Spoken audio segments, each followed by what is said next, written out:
Philo audio. Lecture de textes philosophiques. René Descartes. Lettre à la princesse Élisabeth du 18 mai 1645. La cause la plus ordinaire de la fièvre lente est la tristesse, et l'opiniâtreté de la fortune à persécuter votre maison vous donne continuellement des sujets de fâcherie qui sont si publics et si éclatants qu'il n'est pas besoin d'user beaucoup de conjectures, ni être fort dans les affaires,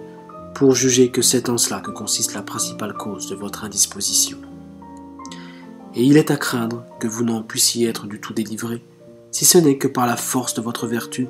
vous rendiez votre âme contente malgré les disgrâces de la fortune.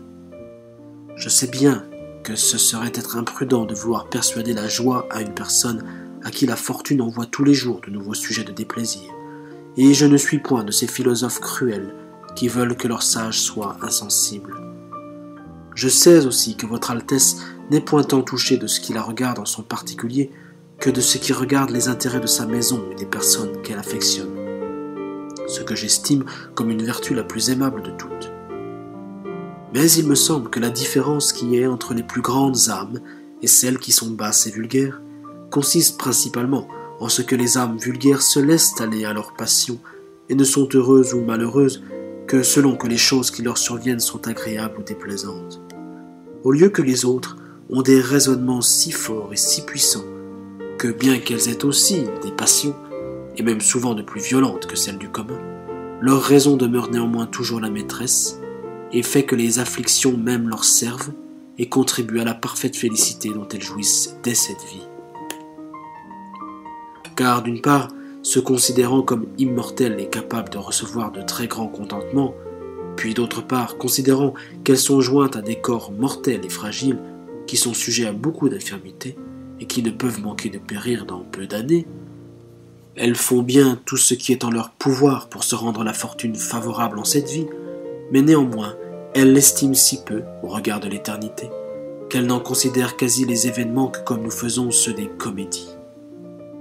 Et comme les histoires tristes et lamentables que nous voyons représentées sur un théâtre nous donnent souvent autant de récréation que les gaies,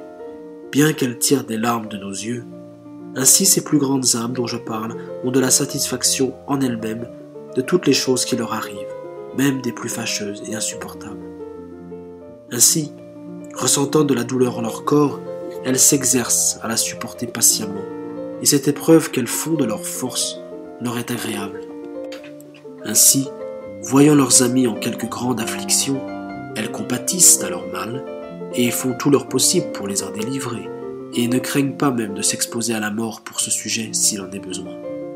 Mais cependant, le témoignage que leur donne leur conscience de ce qu'elles s'acquittent en cela de leur devoir, et font une action louable et vertueuse, les rend plus heureuses que toute la tristesse que leur donne la compassion de les afflige.